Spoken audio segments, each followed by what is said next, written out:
So very very warm welcome to all the beautiful aspirants. आप सभी खूबसूरत लोगों का एक बार फिर से बहुत बहुत स्वागत है। काफ़ी दिनों से हमारी क्लासेस जो है वो रेगुलर नहीं चल रही थी, ठीक है। काफ़ी दिनों के बाद मैं आपसे आज रूबरू हो पा रहा हूँ। तो आज 1 जुलाई है। आज की क्लास आपको रिकॉर्डेड फॉर्मेट में जो है वो शाम तक मिल जाएगी, ठीक है। इसके बाद कल से हम लोग डेली रोजाना सुबह 8 बजे, है ना, अपनी लाइव सेशन को लेकर आएंगे, जो कि हम एज यूजुअली लेकर आते थे, ठीक है। तो बढ़ते हैं आज के पहले न्यूज़ की तरफ। ये टेबल ऑफ कंटेंट है, यानी कि वो टॉपिक्स जहां से क्वेश्चंस आज हम लोग देखने वाले हैं। पहला है डेज एंड थीम्स का क्वेश्चन है। पूछ रहा है कि when is national statistics day is observed every year. हर साल किस तारीख को हम लोग नेशनल स्टैटिस्टिक्स डे सेलिब्रेट करते हैं? तो याद रखना, हर साल 29 जून को सेलिब्रेट किया जाता है, ठीक है। हर साल 29 जून को सेलिब्रेट किया जाता है। अच्छा, 29 जून ही क्यों सेलेक्ट किया गया? तो याद रहे, एक व्यक्ति थे जिनका नाम था पीसी महलनोबिस, है ना। पीसी महलनोबिस, जिन्हें हम फादर ऑफ स्टैटिस्टिक्स के नाम से जानते हैं, जिन्हें हम फादर ऑफ स्टैटिस्टिक्स के नाम से जानते हैं। इन्हीं का बर्थ एनिवर्सरी होता है। इन्हीं का बर्थ एनिवर्सरी होता है। कब होता है भैया? तो 29 जून को।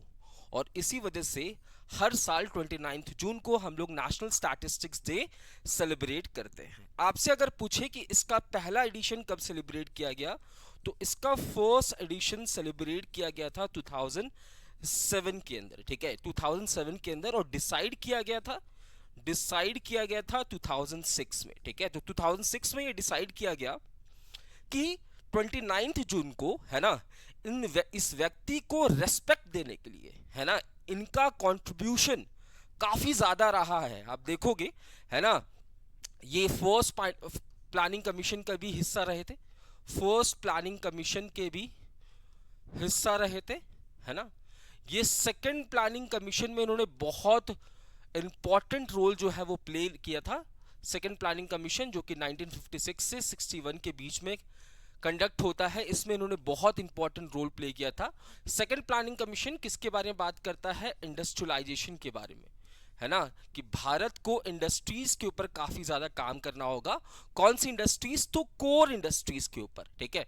और इसी में इन्होंने महलनोबिस कंसेप्ट दिया था, महलनोबिस कंसेप्ट दिया था, ठीक है। तो फादर ऑफ इंडियन स्टैटिस्टिक्स के नाम से किसे जाना जाता है? पीसी महलनोबिस जी को, ठीक है। और इन्हीं के बर्थ एनिवर्सरी के उपलक्ष्य पे हम लोग हर साल क्या सेलिब्रेट कर रहे हैं? तो नेशनल स्टैटिस्टिक्स डे सेलिब्रेट कर रहे हैं। कब? 29 जून को। पहली बार कब हुआ? तो 2007 में इसका सेलिब्रेशन देखने को मिलता है ना। याद रहे, इनको आप देखोगे बहुत सारे अवार्ड्स भी मिले हैं, ठीक है। आप देखोगे जो इंडियन स्टैटिस्टिकल इंस्टीट्यूट है ना, जो इंडियन स्टैटिस्टिकल इंस्टीट्यूट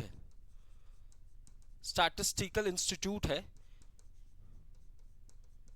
इसको भी स्टैब्लिश किसने किया था? इन्होंने किया था, ठीक है। इसको भी स्टैब्लिश किसने किया था?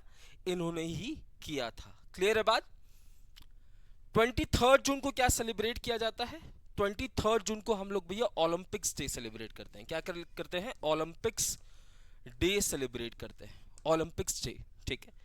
30 जून को क्या स्टैब्लिश हुआ था? International parliamentary union, international parliamentary union को स्टैब्लिश किया गया था। कब? तो 30 जून को, ठीक है। 26 जून को क्या सेलिब्रेट किया जाता है? तो इंटरनेशनल डे, इंटरनेशनल डे, है ना, जो ड्रग अब्यूज है ना, जो ड्रग अब्यूज है, इसके लिए एक इंटरनेशनल डे जो है वो सेलिब्रेट किया जाता है 26 जून को, ठीक है। तो आपका आंसर क्या होने वाला है? 29 June is going to be the right answer, ठीक है। अगली न्यूज की तरफ बढ़ते हैं। अच्छा, इस बार का थीम देख लेना, 75 years of national sample survey. इनमें भी इनका काफी ज्यादा रोल रहा था। किसका? पीसी महलनोबिस जी का, ठीक है। आइए, अगला है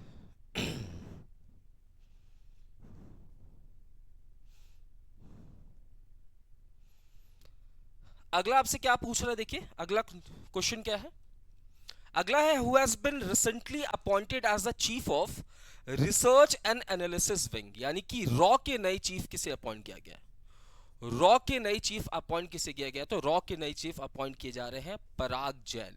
ये वही पराग जैन है जिन्होंने सिंदूर, ऑपरेशन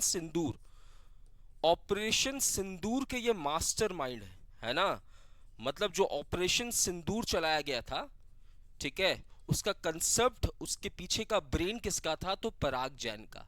इन्होंने किसको रिप्लेस किया है? तो रवि सिन्हा जी को रिप्लेस किया। रवि सिन्हा जी को रिप्लेस किया है किसने? तो पराग जैन ने। क्या अपॉइंट किए गए हैं? तो chief of research and analysis wing, ठीक है। ये फॉरेन इंटेलिजेंस यूनिट है हमारे देश की, फॉरेन इंटेलिजेंस यूनिट है हमारे देश की। स्टैब्लिश कब हो रहा है? 1968 के अंदर, ठीक है। एंड न्यू दिल्ली में इसका हेडक्वार्टर आपको देखने को मिलेगा, न्यू दिल्ली के अंदर आपको इसका हेडक्वार्टर देखने को मिलेगा। Parag Jain has been appointed as a chief of research and analysis wing. अगला है रैंक एंड रिपोर्ट्स का न्यूज। आपसे पूछा है कि which country tops the Hurun global unicorn index 2025। देखो, यूनिकॉर्न क्या होता है? यूनिकॉर्न क्या होता है? लेट्स से कोई एक स्टार्टअप है, उसने काम करना शुरू किया और इतना बेहतरीन काम किया कि इसकी वैल्यूएशन पहले तो जीरो थी। इस जीरो वैल्यूएशन को इसने पहुंचा दिया कहां तक? तो $1 बिलियन।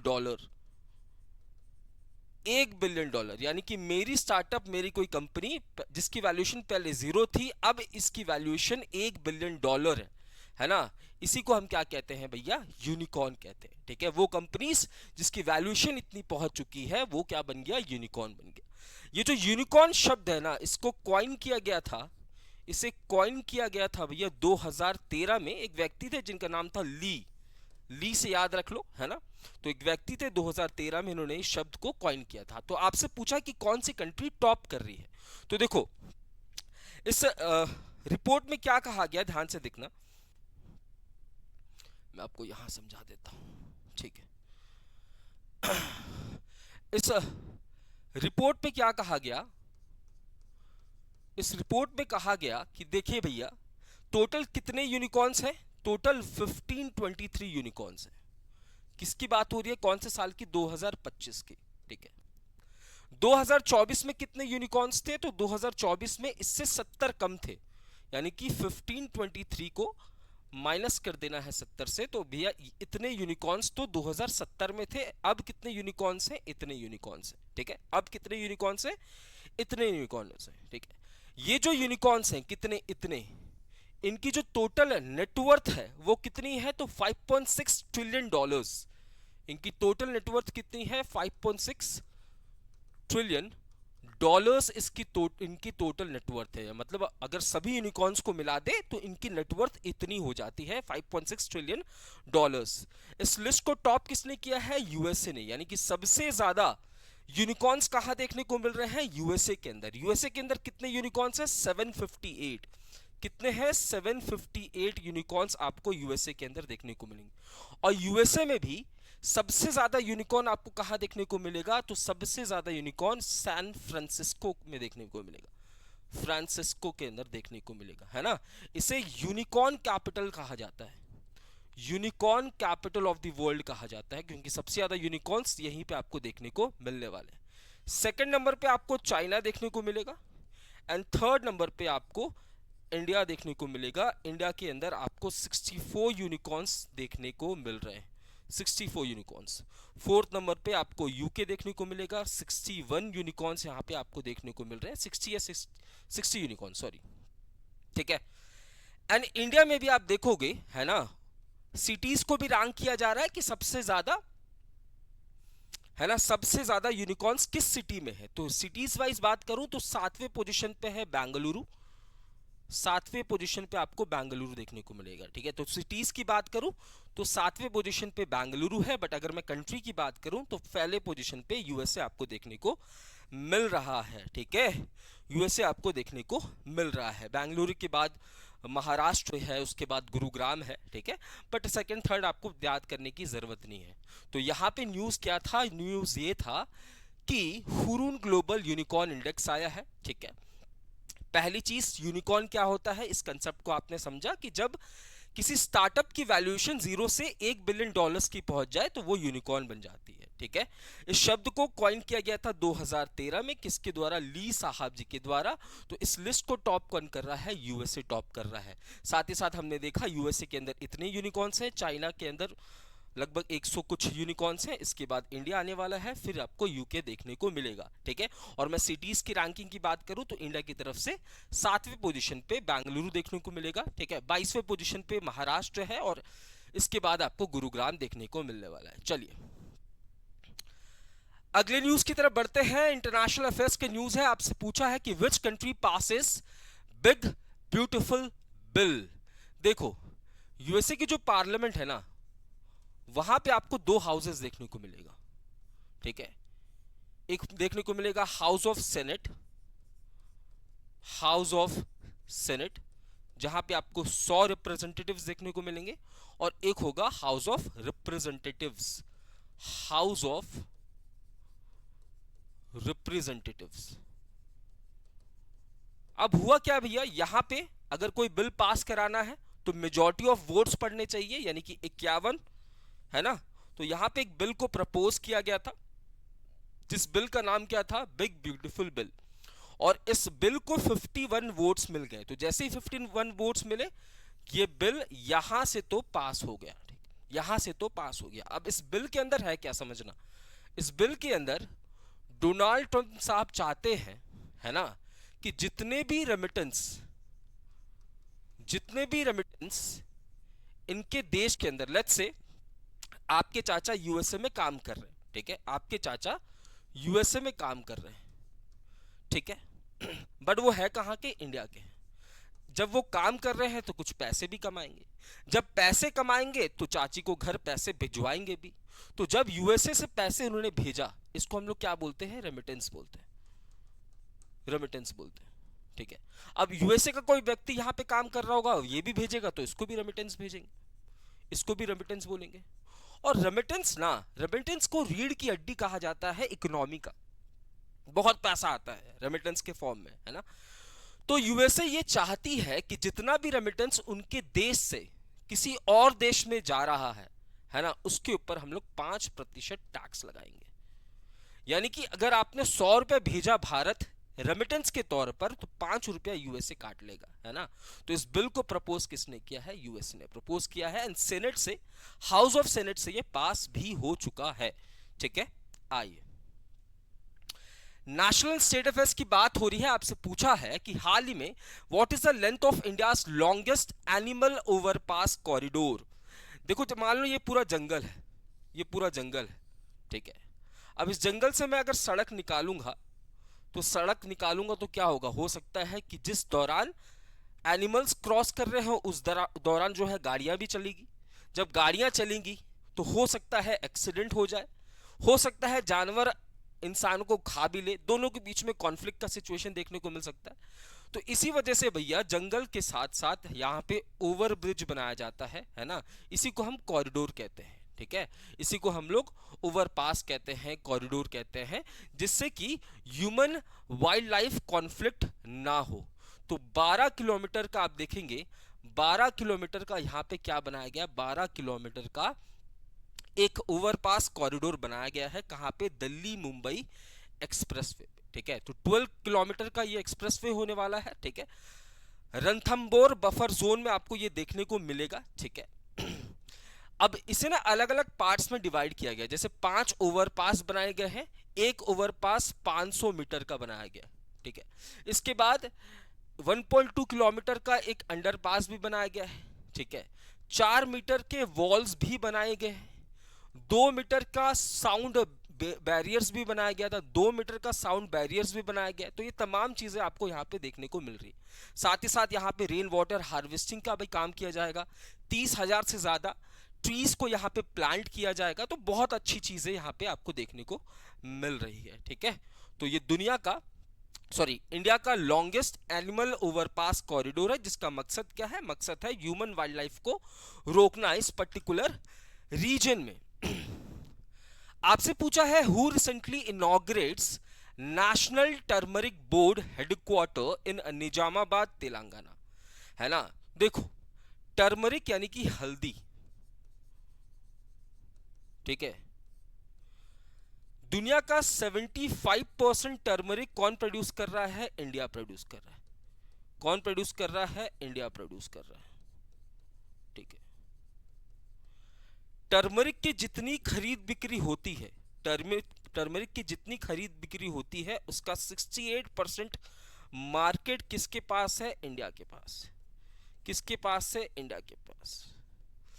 इंडिया 30 से भी ज्यादा वैरायटी के इंडिया 30 से भी ज्यादा वैरायटी के टर्मरिक प्रोड्यूस करता है, वैरायटीज के टर्मरिक प्रोड्यूस करता है। अब काफी समय से ये डिमांड आ रही थी कि एक टर्मरिक बोर्ड होना चाहिए। टर्मरिक बोर्ड क्या करेगा? तो टर्मरिक के, हल्दी के प्रोडक्शन, है ना, प्रोडक्शन, उसके बाद प्रोसेसिंग, मार्केटिंग करने का काम करेगा। जिससे फायदा क्या होगा? जिससे आप देखोगे 28 से ज्यादा राज्यों के फार्मर्स को, है ना, फार्मर्स को यहां पे बेनिफिट मिलने वाला है, ठीक है। तो ऑर्गेनाइज सेक्टर में लाने के लिए, इसे एक ऑर्गेनाइज तरीके से, है ना, करने के लिए, टर्मरिक के एक्सपोर्ट को, इसके प्रोडक्शन को, इसके प्रोसेसिंग को, मार्केटिंग को ऑर्गेनाइज तरीके से करने के लिए ये इनिशिएटिव लिया गया है। अमित शाह जी के द्वारा इसे इनॉग्रेट किया गया है। कहां पे? निजामाबाद। निजामाबाद ये कहां पे देखने को मिलेगा आपको? तेलंगाना के अंदर, तेलंगाना के अंदर। अच्छा, कुछ टर्मरिक्स आपको देखने को मिलेंगे जिनको जीआई टैग भी तो मिला है ना। कुछ टर्मरिक्स आपको देखने को मिलेंगे जिन्हें क्या मिला है भैया? जीआई टैग भी देखने को मिलेगा। जैसे आप देखोगे लाकाडोंग, है ना, लाकाडोंग, लाकाडोंग टर्मरिक, है ना, इसको जीआई टैग मिला है। कहां का है? मेघालय का है। उसके बाद आपको एक इरोड टर्मरिक देखने को मिलेगा। ये कहां का है? तमिलनाडु का, तमिलनाडु का, इसे भी जीआई टैग मिला है। इसके बाद भैया आपको कंधमल देखने को मिलेगा, कंधमल टर्मरिक, कंधामल टर्मरिक, ये कहां पर है? उड़ीसा का है। और आपको निजामाबाद तेलंगाना का एक देखने को मिलेगा, आमोर टर्मरिक, ठीक है, आमोर, आमोर टर्मरिक, ये तेलंगाना। तो ये 4 टर्मरिक है जिनको जीआई टैग्स मिले हुए हैं। ये बात आपको ध्यान में रखना है। चलिए अगली न्यूज की तरफ बढ़ते हैं। एमओयूज की बात हो रही है। सिंपल सा एक न्यूज है। क्या हो रहा है कि जो मैजागॉन डॉकयार्ड शिप बिल्डर्स, है ना, लिमिटेड है भैया, ये मेजॉरिटी ऑफ स्टेक परचेज कर रही है। किसका? है ना, किसका भैया? तो यहाँ पे श्रीलंका की कोलंबो डॉकयार्ड का, ठीक है। तो यहाँ पे आप देखोगे इतने मिलियन का डील हुआ है। इतना million Mazagon dockyard shipbuilders limited जो है वो किसको देगी? श्रीलंका की कोलंबो डॉकयार्ड को। और उससे 51% स्टेक्स जो है वो खरीद लेगी। 51% स्टेक्स जो है वो खरीद लेगी। सिंपल सी एमओयू है, बट एग्जाम के पॉइंट ऑफ व्यू से इंपॉर्टेंट हो जाता है। $52.96 मिलियन दिए जाएंगे मैजागॉन डॉकयार्ड लिमिटेड के द्वारा, ठीक है। किसे दिए जाएंगे? तो श्रीलंका की कोलंबो डॉकयार्ड को, ठीक है। मेजॉरिटी ऑफ स्टेक्स यहां पे परचेज किया जाएगा। अगला न्यूज है स्पोर्ट्स का। क्या कह रहा है न्यूज? आपसे पूछा है कि how many medals does India won at under and under Asian wrestling championship, जो कि रिसेंटली हुआ। तो टोटल 35 मेडल जीते गए, ठीक है, 35 मेडल्स। देखो अंडर-23 कैटेगरी में हम लोग कितना जीत रहे हैं? 17 मेडल जीत रहे हैं, ठीक है। और अंडर-17 कैटेगरी में हम लोग 18 मेडल्स जीत रहे हैं, 18 मेडल्स। ये कंडक्ट कहां हुआ? तो वियतनाम के अंदर। कहां पे हुआ? वियतनाम के अंदर इसे कंडक्ट किया गया। तो वियतनाम के अंदर क्या चल रहा था? अंडर-17 एशियन रेसलिंग चैंपियनशिप चल रहा था। साथ ही साथ अंडर-23 कैटेगरी में भी ये चल रहा था, ठीक है। 18 गोल्ड जीता है हमने, 10 सिल्वर जीता है हमने, प्लस 7 ब्रोंज जीता है। साथ ही साथ 3 टीम टाइटल्स भी हमने जीते हैं इस पर्टिकुलर इवेंट में। ये बात आपको ध्यान में रखना। तो 35 मेडल्स हमने जीते हैं। चलिए अगला है, who won women's team title of hockey India masters cup. पहली बात तो पहला एडिशन है इसलिए इंपॉर्टेंट हो जाता है। दूसरी बात क्या है, मेंस कैटेगरी में यहां पे क्राइटेरिया ये है कि आपकी उम्र 40 साल या 40 साल से ज्यादा होनी चाहिए। विमेन्स कैटेगरी में भैया आपकी उम्र 35 साल या 35 साल से ज्यादा होनी चाहिए, आप तभी पार्टिसिपेट करोगे।